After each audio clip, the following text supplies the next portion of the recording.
After watching all the blood run out of Boris's neck and onto the wooden table from the mysterious dart thrower, I figured it was best I just got out of there.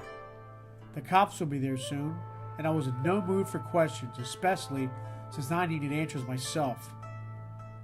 I also figured whoever killed Boris didn't want me dead, but they tried. Now, I say tried because I really doubt these humans have the technology to kill me or even give me a slight bruise. So, I decided I'd better get back to Vaughn's place since he was the last person Boris called when he could still breathe. As I approached Vaughn's place, I noticed his front door was already open. Had someone beat me to him already and taken him out too? Or was his place recently redecorated like Boris's crib was? I then heard a familiar voice coming from beyond the door. It was Jock. He told me to come in, so I did. Jock was sitting on Vaughn's couch like he owned the place. He had that same stupid look on his face when I saw him earlier at his own place. So I asked him what he was doing in Vaughn's place and where was Vaughn. Jock went on to tell me that he got a call earlier from Boris to meet him over there at Vaughn's. You know, I found that odd since my scan of Boris's phone and SIM card showed no such call to Jock, unless there was another phone missing somewhere else. Jock went on to tell me that when he got there about an hour before I did, nobody was there, so he just let himself in.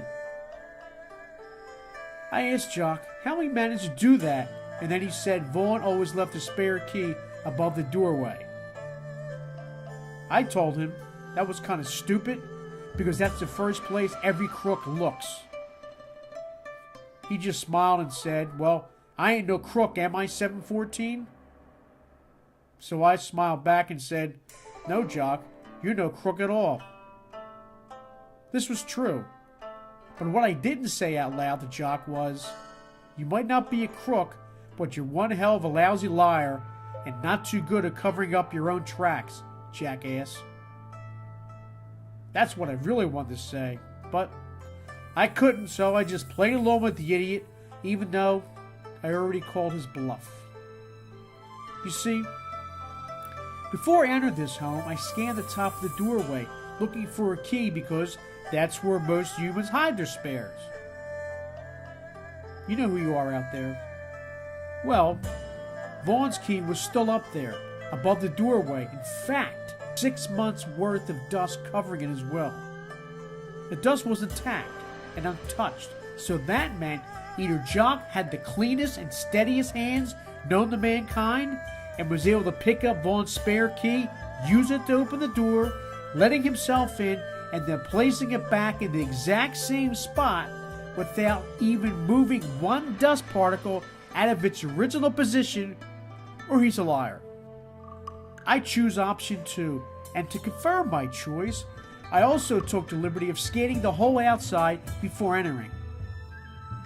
I picked up a sign of forced entry, be it ever so slightly, but no key was used to let Jock inside. In fact, judging by the slight marking on the inside of the door jamb, it appears that a small pocket knife was used to jimmy the lock, as you humans call it. I call it Jock the Lock, because I know Jock keeps a small knife hidden in his left boot. Like I said before, I am designed to learn all your humans' habits, and I'm very thorough, and unlike Jock, I don't make mistakes. So, I decided to keep playing along and humor myself. However, once again, I was feeling the urge to tear out someone's throat. But I fought that urge once again. Jock went on to tell me, when he opened the door, he heard something or someone inside, so he rushed in. He said he checked the whole place over, but it was empty. He continued to say that whoever or whatever was in there must have left in a hurry. I asked him if I could look around myself just to double check, and he said he'd go through the house with me too.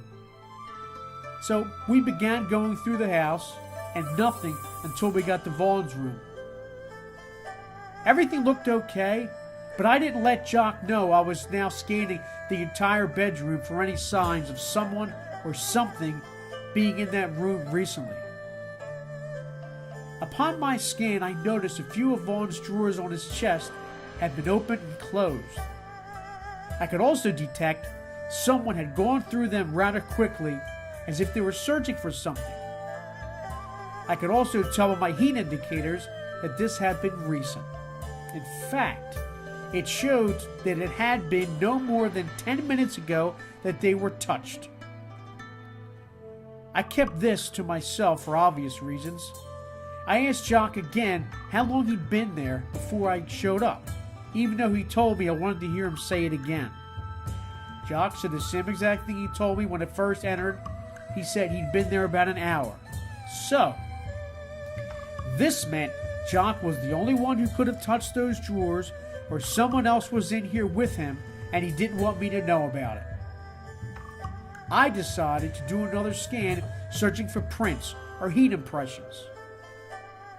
After I had my data, I quickly grabbed Jock's hand and said, "Man, didn't Vaughn pay his freaking heating bill? My hands are freezing. Feel them?" Jock felt them and replied, "Damn, you are so cold." I wasn't cold. I just needed a reason to hold his hands so I could compare his data with the data from those drawers. As I mentioned before, I have the ability to change my body temperature up or down anytime, and this was one of those times that it comes in handy, so to speak. I said to Jock, "Thanks, man. My hands are warming up already thanks to your friction." He just smiled and said, "Anything I can do for a buddy, it's no problem." I thought to myself, oh, you've done enough already, and you're about to have a major problem. Well, my suspicions were true, and the impressions on the clothes were a perfect match for Jock's helping hands. I wonder, what was he looking for in here? And I wonder where Vaughn was. I wonder why I got this same strange feeling again that I had when I was with Bars. Yep, you guessed it, another direct hit to the neckline of one of my friends. I quickly grabbed Jock so he wouldn't fall to the floor hard. I didn't know why I did it. It's not like he wasn't about to die anyway. I guess I wanted his last few seconds to be comfortable. As Jock began to draw his final breaths, he said to me, "Chernobyl. Find Chernobyl. You find your answers." And he was gone.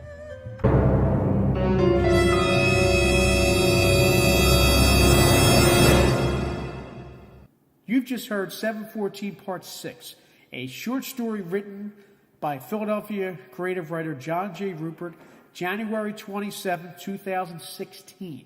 It was recorded, spoken, and music added by that same John J. Ruppert. Today, February 27, 2016. Till we meet again, be safe and be creative.